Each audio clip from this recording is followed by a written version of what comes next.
Huh? Is that Navia over there? Oh, it's been a while. Let's go say hi.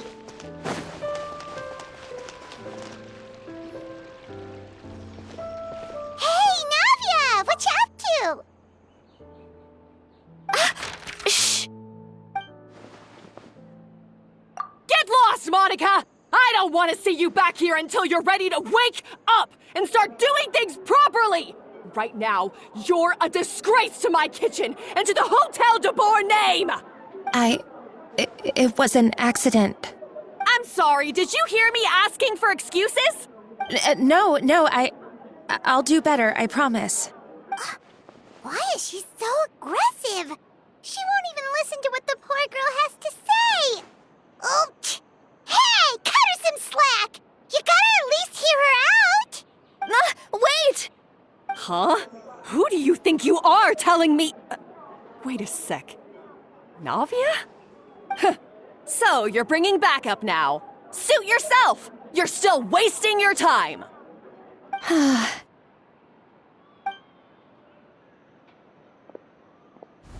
Savannah, is this how you always treat your staff? My staff is right. I'm the one in charge here now. And last time I checked, the Hotel de Boer doesn't take orders from the Spina di Rosula.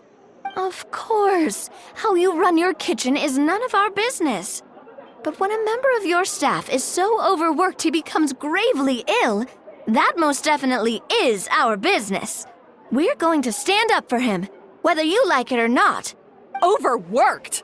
I've said it before and I'll say it again. If Fermon can't handle the job, then tough luck. There are plenty of other capable people I can hire instead. But Philmont can do the job, he just... Monica, back inside, now! Huh? But you said I shouldn't come back until... Just do as you're told, and not another word out of you! Come on, we have work to do!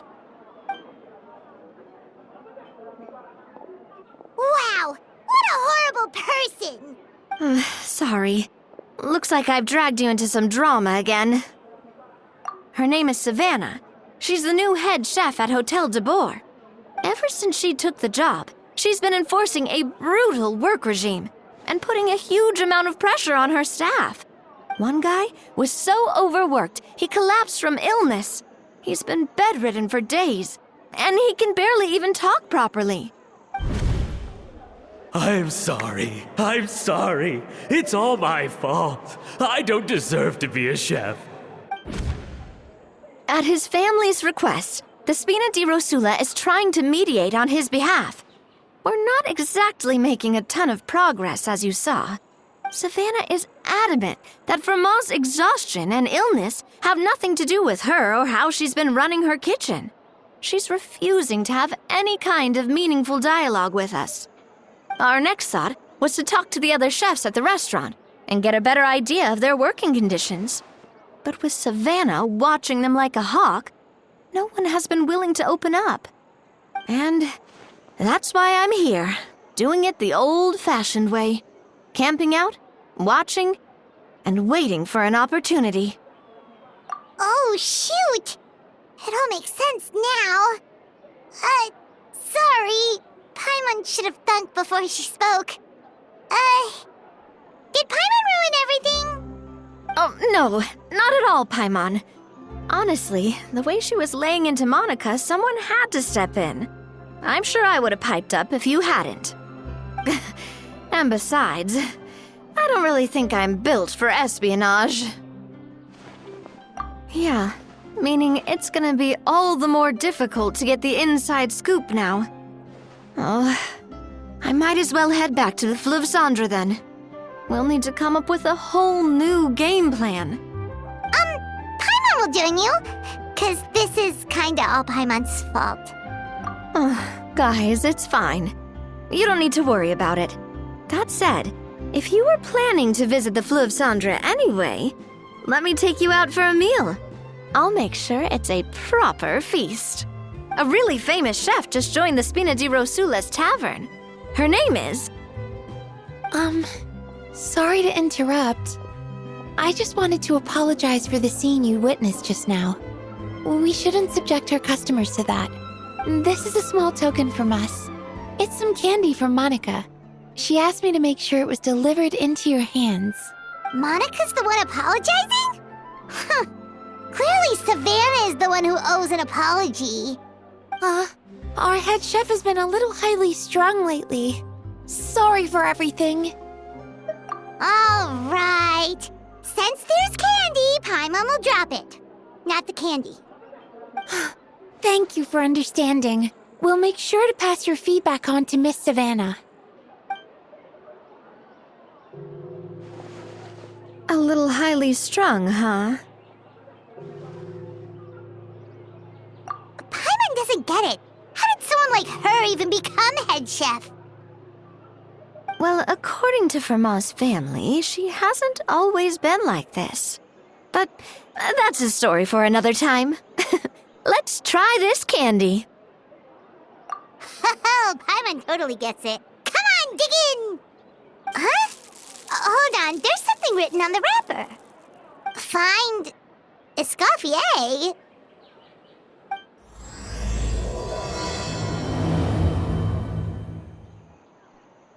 Escoffier? Could this mean... Huh? You know that name, Navia? Yeah. Let's stick to the plan and go back to the Fleuve Cendre for now. That's where we'll find Escoffier anyway.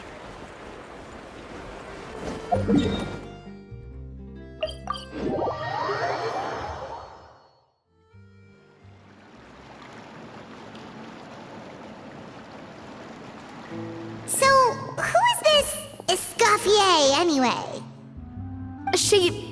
Well, for starters, she used to be the head chef at the Hotel de Bourg, before Savannah. She recreated the legendary Gâteau de Bourg and restored the restaurant back to its former glory.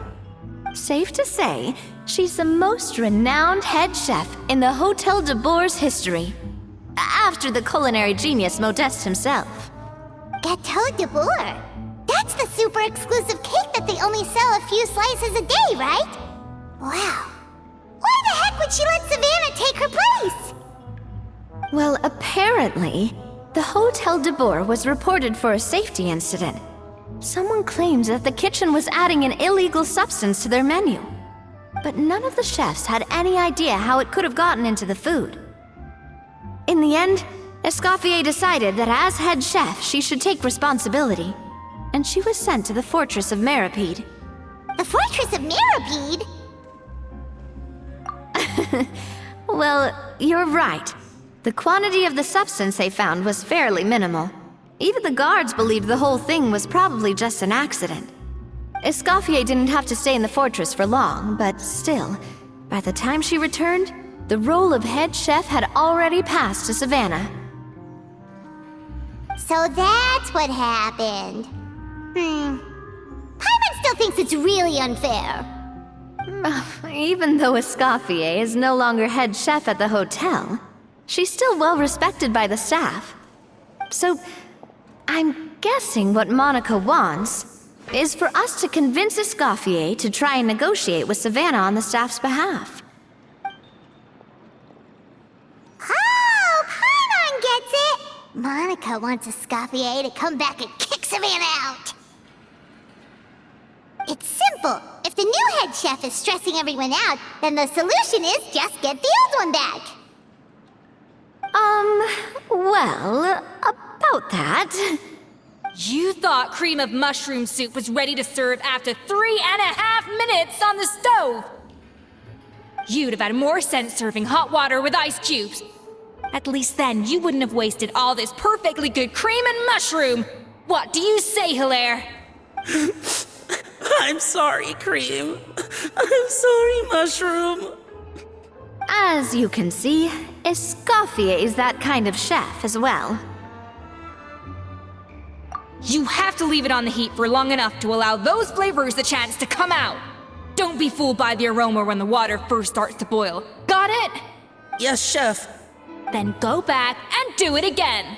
The customers are still waiting. Remember where you went wrong and don't repeat the same mistake twice. Yes, Chef.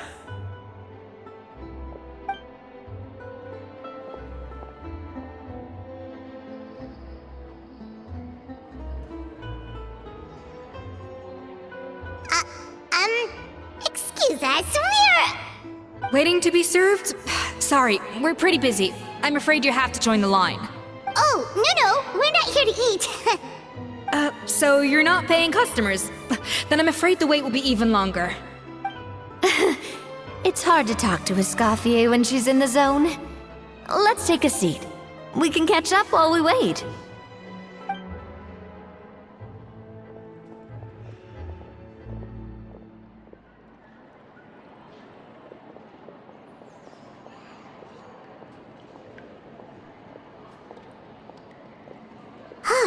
Looks like the rush hour is finally over. Is it always this busy here? These days, yes. I'd say business has tripled since Escoffier joined as temporary head chef. Well, in her words, the Hotel de Boer doesn't need her anymore. It doesn't look like she's got any plans to go back. I guess I'll be heading off then. Wait, take these home with you. We can't serve them now, and there's no sense in letting them go to waste. Oh, thank you, Chef. For what? Like I said, I just don't want them going to waste. Oh, and tell Fiamma to get well soon, so you're not running yourself ragged every single shift.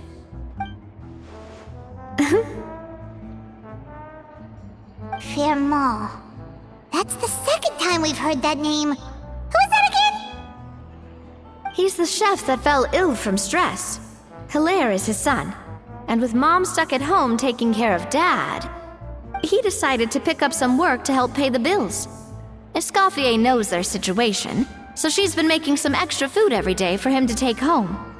Hey, I heard that, Navia! I've told you before, no one's making extra food. Hilaire is making blunders in the kitchen, and I can't serve his failed dishes, so he might as well take them home.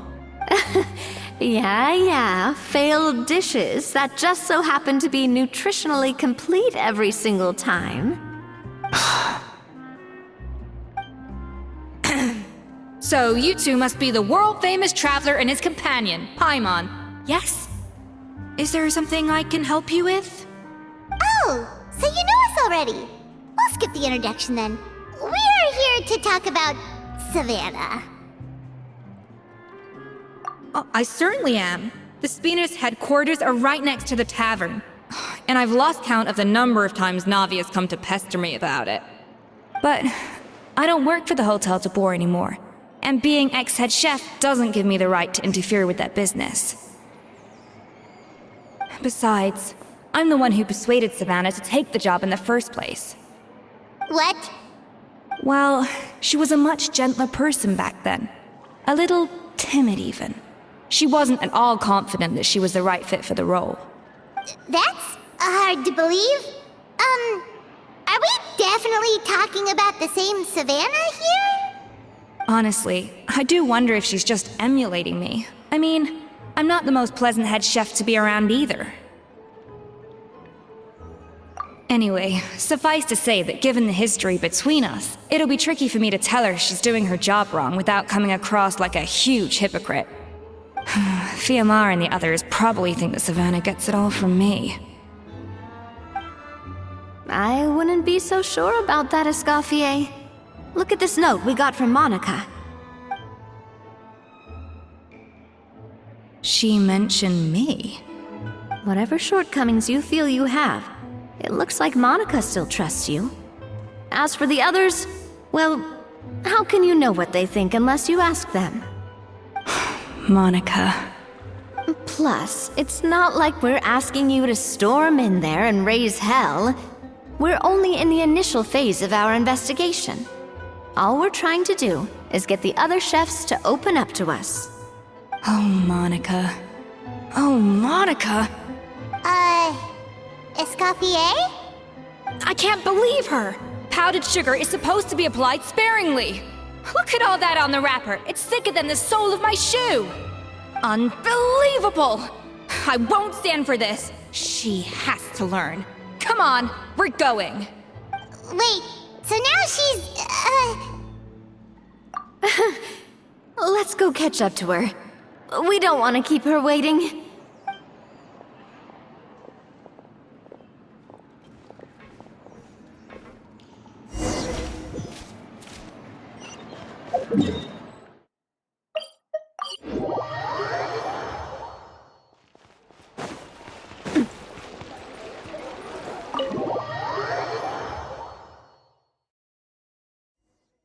Wait, she looks like... I'm sorry. I'm so sorry.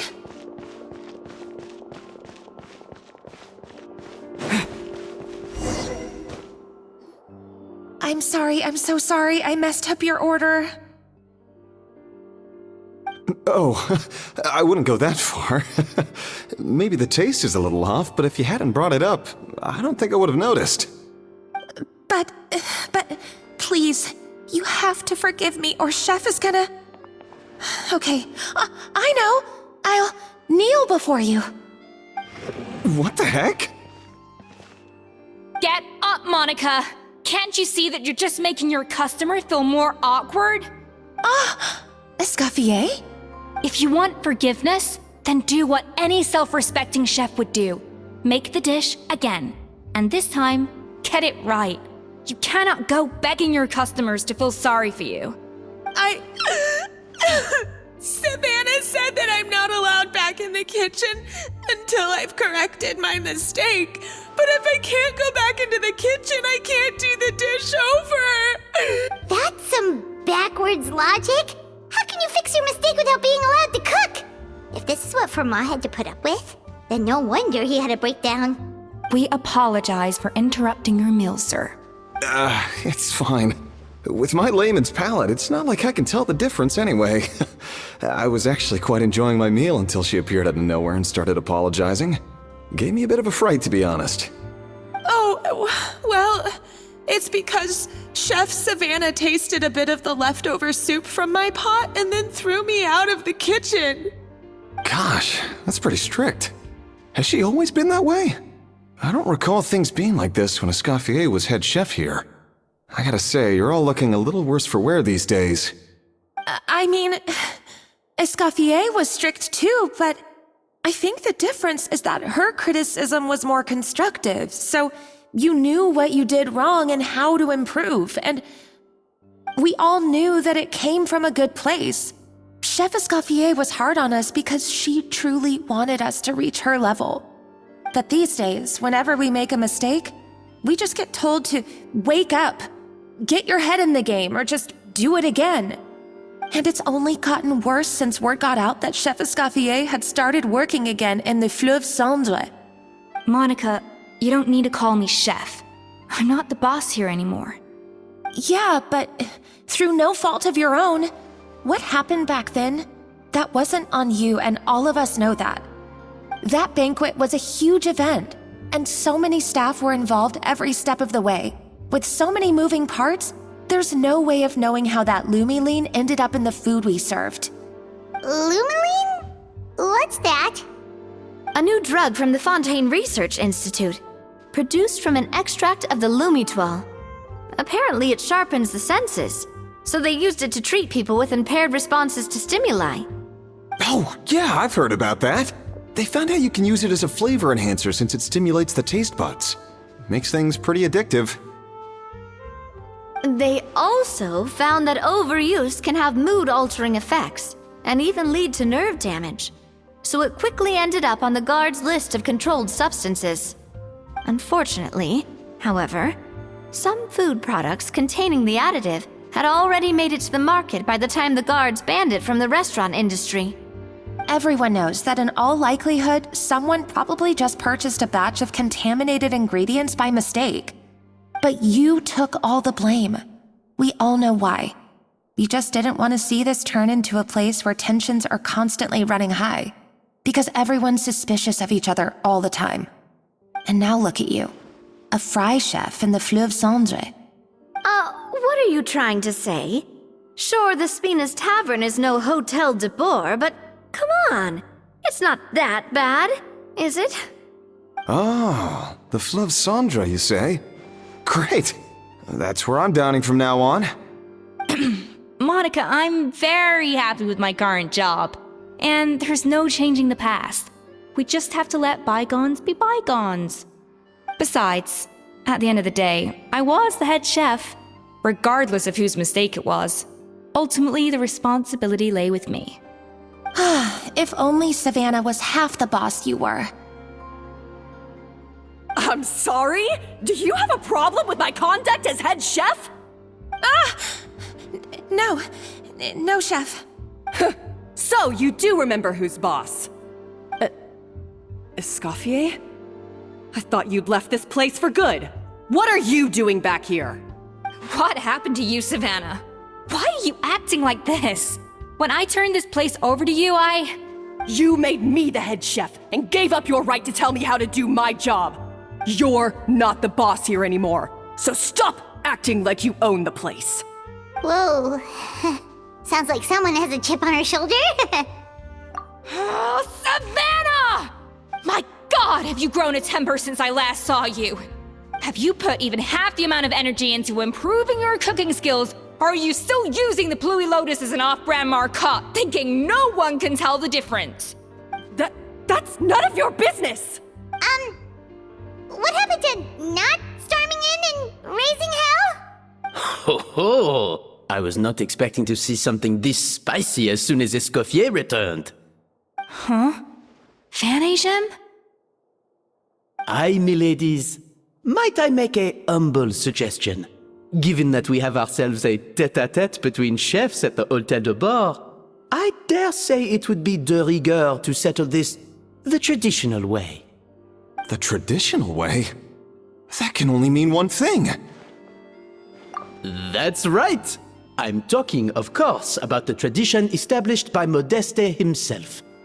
The cooking contest!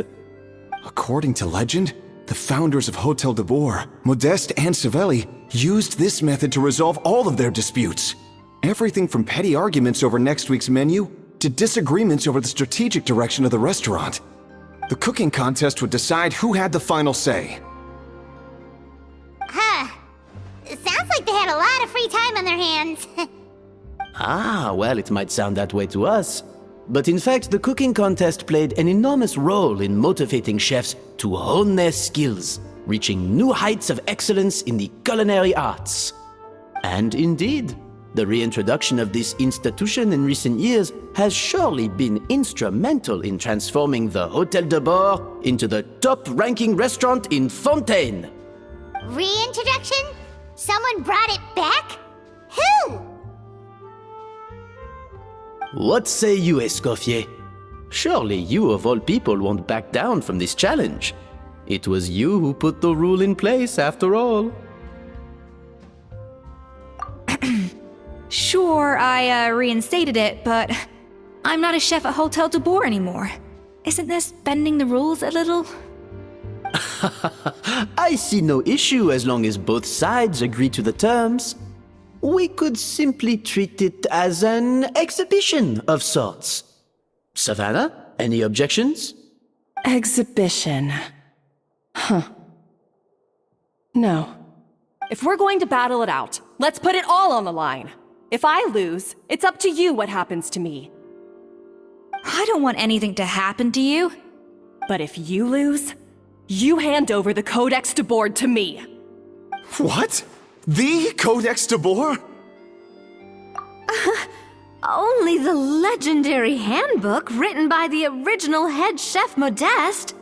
It contains all his secret recipes, including Gâteau de Bord. It's the greatest treasure in Fontaine's culinary world, and only the present and former head chefs of the Hôtel de Bord have the right to read it. Present and former? Wait, but that already includes Savannah, though. What do you want that old thing for? You have your own copy, don't you? Don't take me for a fool. You know perfectly well what I mean. I want your copy, the original version, the one you took with you when you left us. I'm sorry, I must be missing something. You know, there's no difference between the original and the copy, right? They contain the exact same recipes. Stop trying to change the topic. What's wrong, Escoffier? Scared you're gonna lose to me? Or are you scared of me getting my hands on the original codex? Savannah, you may remember that we gave her the original as a parting gift to thank Escoffier for her years of service. asking for it back feels a little, Oh, I'm sure it won't be an issue, as long as both sides agree to the terms. Those were your words, weren't they? And as for the contest itself, let's make it a bake-off. Gâteau de boar, per the recipe in the codex. Well, Escoffier, you against me. Are you in or out? You sound surprisingly confident. Alright then, let's see how much you've actually grown. I hope you surprise me, Savannah. I'd hate to find out that all you've learned after this long is how to chew people's heads off. Believe me, I'll show you. Escoffier, are you sure this is a good idea? You accepted her terms a little hastily. Oh, it'll be fine. Let's head back to the Fleuve Cendres so I can get prepping.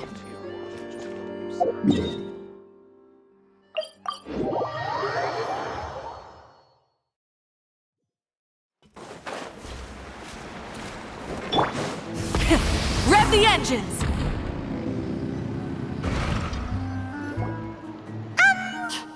So, this whole bake-off thing kind of came out of nowhere. Was it really sensible to just go along with it? Well, I got a sense that she's holding something back. But we chefs always express ourselves in our cooking. So if she won't talk, this might be the best way to find out what's really going on with her. Huh? Holding back? Sure didn't sound that way to Paimon. Escoffier only picked up on it because she's the same way. Always closed off, never letting you know what she really thinks. That's patently false, at least where your macarons are concerned. I've been nothing but truthful with you about the disgraceful amount of sugar you use. Okay, that's one case where you can keep your thoughts to yourself. Oh, that? Well, it's not so much a recipe book as a diary of Modeste's adventures. Back in the day, he and his good friend Savelli explored far and wide, partly adventuring, partly looking for new ingredients and developing new recipes. Their creations had an enormous influence on the course of Fontaine cuisine, turning it into a much more vibrant and diverse scene. For instance, legend has it that the original Gâteau de boar was made using a special secret ingredient that Modeste discovered on one of his adventures. So rare was the ingredient that they could never make more than 16 slices of the cake per day. But everyone who tried it claimed that it was one of the most blissful and invigorating things they had ever tasted. Modeste and Savelli went on to found the original Hôtel de Bois, which catapulted them to stardom in Fontaine's culinary world. Especially Modeste. He was hailed as a once-in-a-generation genius, and over time, the recipes from his adventure log became known as the Codex de Boer. Ah, Paimon's heard this kind of story before. Armed with the Codex, the Hôtel de Bois took its rightful place as the finest restaurant in the land, serving those recipes for centuries to come. Something like that? What? No, of course not. Cooking is a constantly evolving art form. How could any restaurant survive if they only served food that was popular last century? Anyway, never mind centuries. Savelli and Modeste parted ways not even 10 years after their rise to fame. Then, Modeste passed away while he was still in his prime. And that was it. The end of the Hôtel de Bois' heyday. It fell into decline, and for most of its history, it was just a nondescript place with a couple of cheap tables. It's only in recent decades that it started recovering.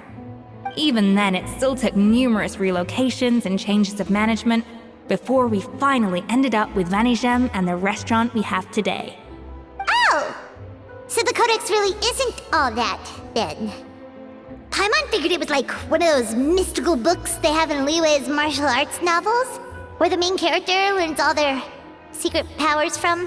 Yes, well, that's fiction, and this is reality. You can't meet the tastes of modern diners by following some ancient recipes from a dusty old book. Case in point. Even the Gâteau de Bois they sell now is actually Escoffier's reimagination. Wait, really? Why though?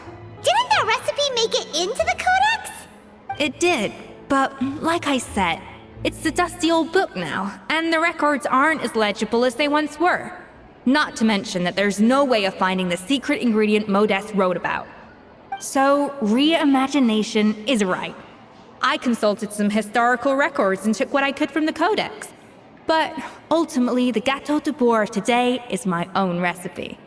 As for why we gave it the same name and kept the tradition of only selling 16 slices a day, well, you've got Vanigem's business sense to thank for that.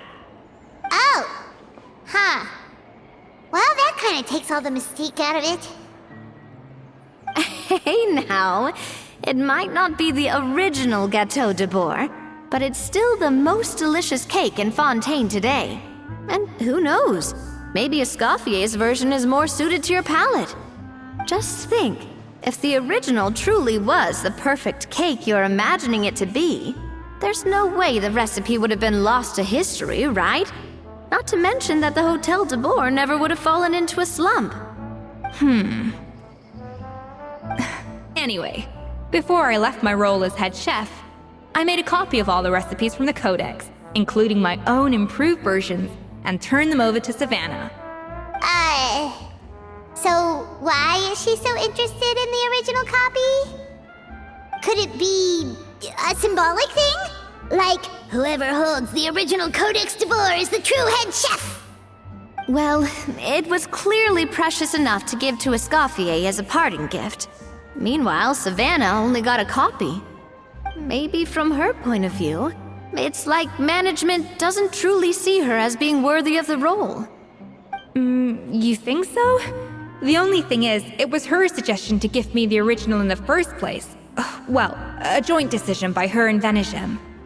But still. What? Huh.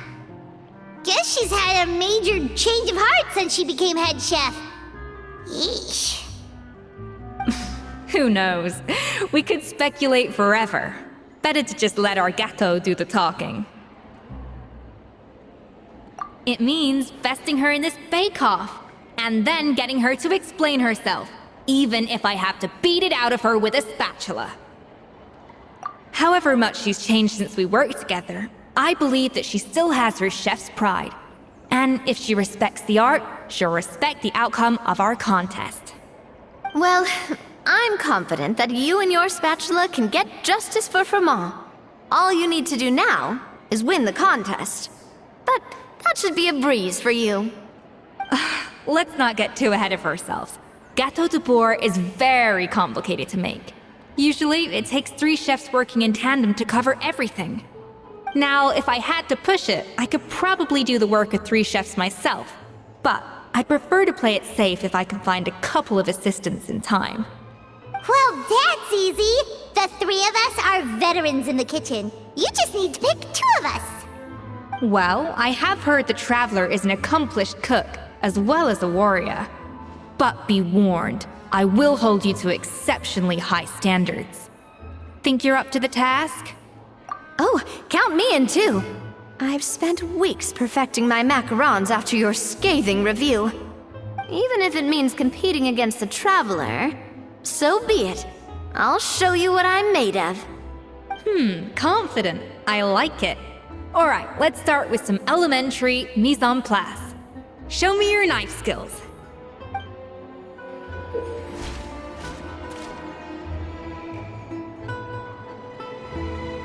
I've always called it chopping stuff up, not mise en place. But it's basically the same thing, right? Oh, Navia.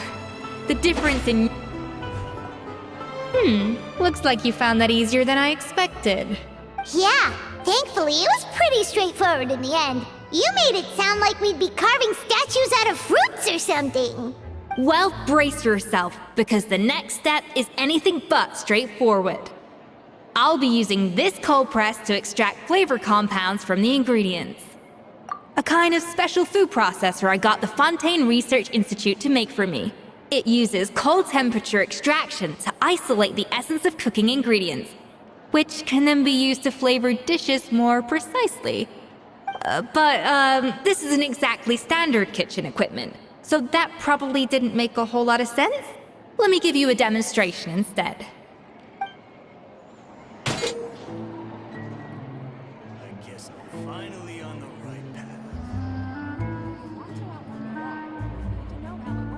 custom-made equipment from the Fontaine Research Institute, huh? That's some pretty high-tech food prep. Paimon never used anything this weird before. And done. These are the flavor compounds extracted from our ingredients. I processed all the fruit you chopped up earlier. Wow! Even the smell is so much more concentrated. What next? Do we add all this stuff in? Absolutely not! Throwing everything in at once will ruin the balance of flavors. We have to go slowly and carefully to calibrate the exact flavor we want. I'll demonstrate again. Now, watch closely.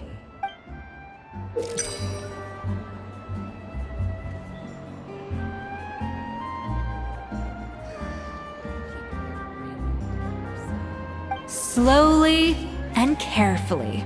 Not.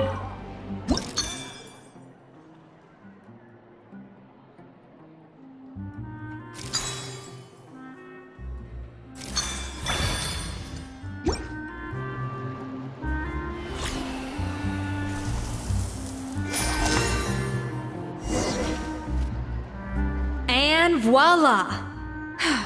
Now it's your turn.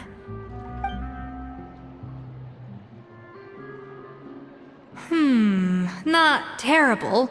Considering this was everyone's first time blending flavor extracts, it could have been worse. But the Traveler's work was surprisingly good. Are you sure you've never done this before? You got almost perfect results on your first try. That goes without saying. Still, credit where credit's due. You did well. Alright, now for the part I've been looking forward to. I want each of you to cook something from the Hotel du Bois' current menu. I'll judge your submissions and give you a final score. That's right. The true test of your cooking skills is the finished product. It'll be good practice for the contest itself. Now get to it. Chop chop! I guess I'm finally on the right path. How's it going? Have you picked a dish yet? Choose wisely. I expect you to present the most delicious thing on the menu.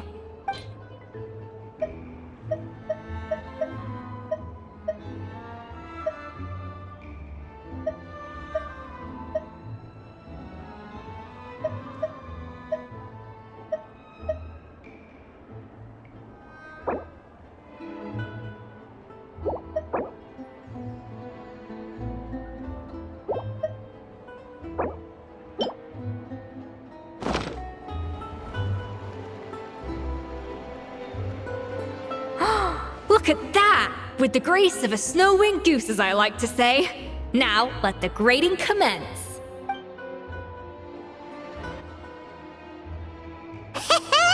Pretty good, right? Not to brag or anything, but Paimon's a bit of a connoisseur when it comes to la food. 6 points. What? Oh, well, fair enough. Paimon doesn't cook all that often, so as long as it's a pass. That's 6 out of 100. What? You say you're a connoisseur, but it's quite clear from this dish that you have far more experience consuming food than creating it. By that logic, I suppose you think listening to Lady Farina on repeat every day would make you an opera singer. Aww. Me next! I'll have you know that this batch of macarons has 2 whole tablespoons less sugar than my previous ones. So you went from 12 tablespoons to 10? Well, it's nice to know you actually measured it out. Because it tastes like you just threw in whatever was left in the jar. 6 points. Aww. Now to the final dish. So, what do you think? This is our last hope. 8 points. Darn, that's barely higher than what we got. Not exactly. The color is spot on. Beautiful aroma. Excellent presentation.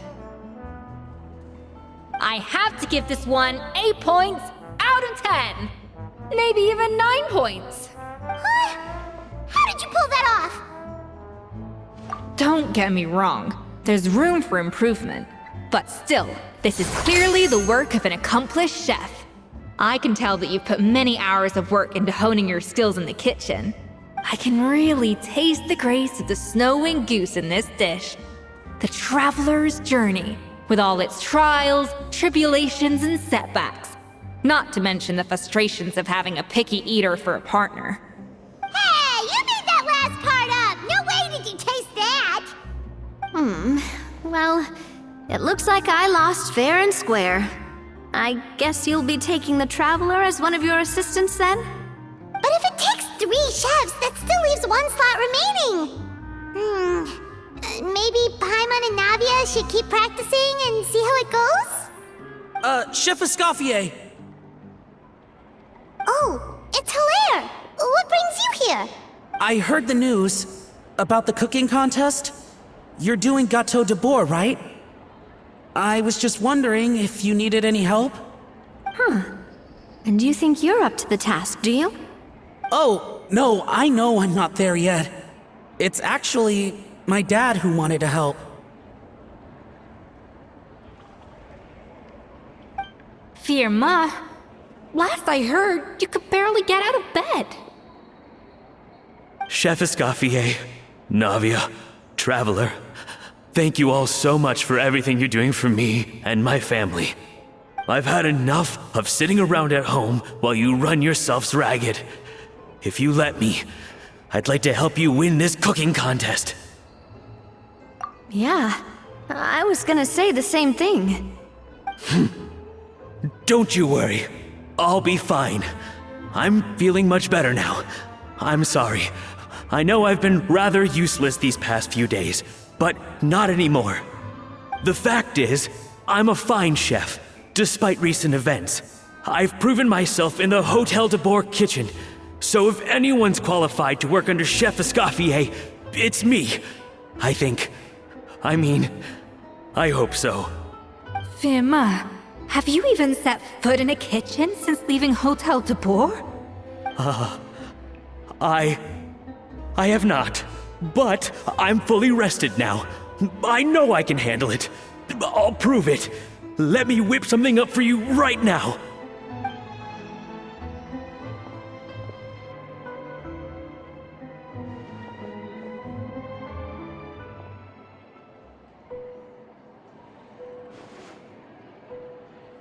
Huh? That's strange. Why are my hands shaking? What do you call this, Firma? I can't seem to grip my knife. Do it again! Again! Again! I... Hopeless. Get out of my kitchen yesterday.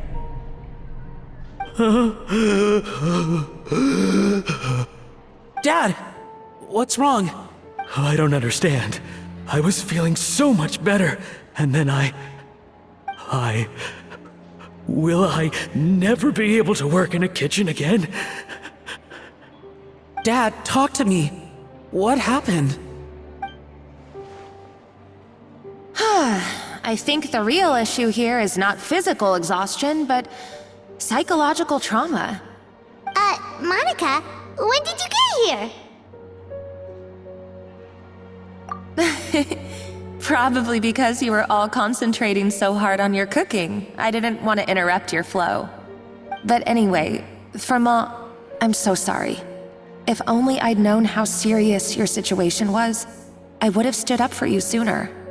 You have nothing to apologize for, Monica. During those long nights of redoing every order, you were the only person who looked out for me. Oh, come on. All I did was make you some tea. I doubt it was much help.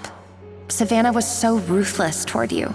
I probably should have brought you something stronger. She sounds like the worst. All right, another Savannah horror story. Let's hear it.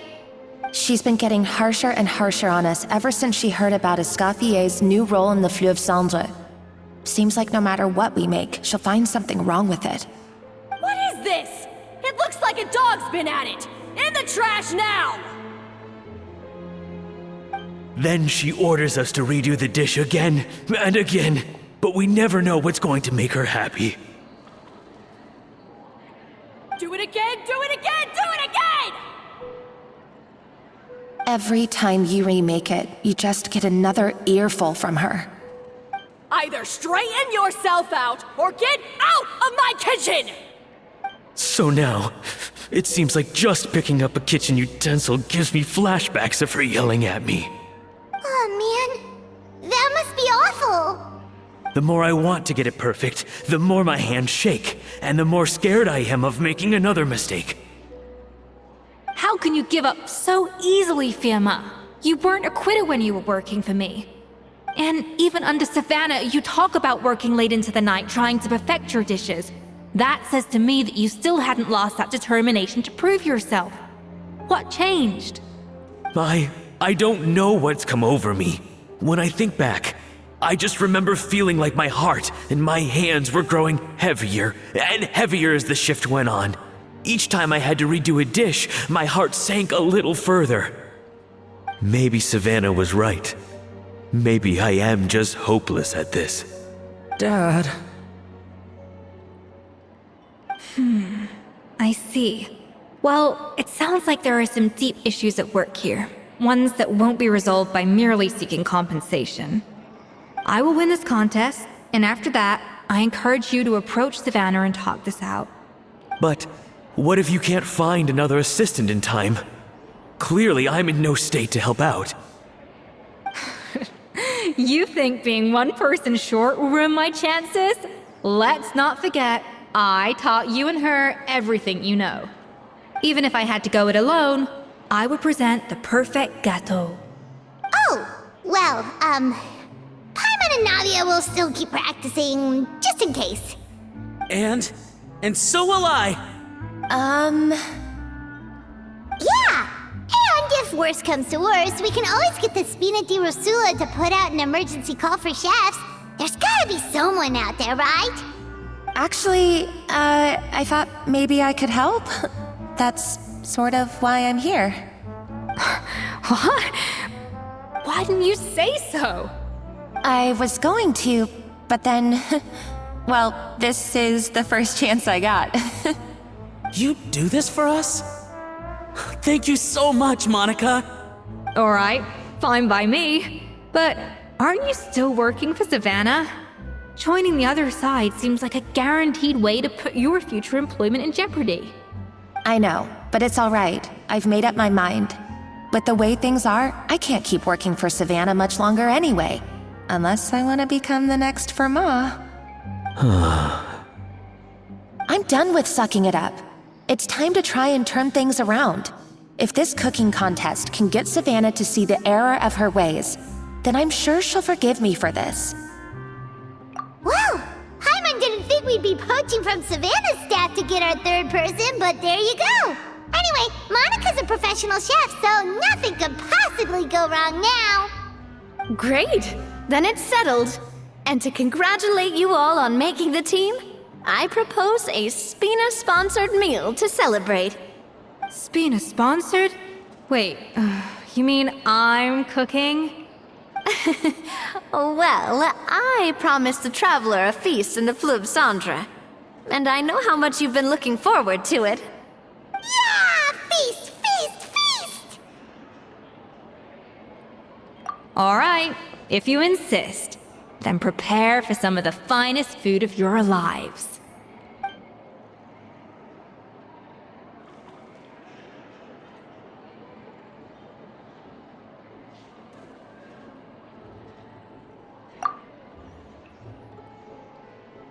That's not a bad idea, actually. Wait, hold on. You need to finesse that further.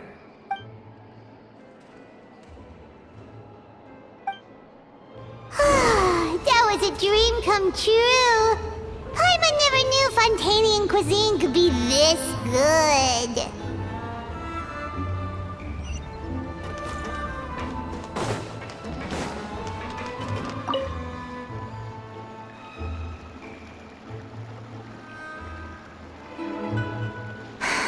Why, Savannah? Why? Oh, nothing. I was just flicking through the original Codex de Boer. I wanted to see if there was anything I'm missing.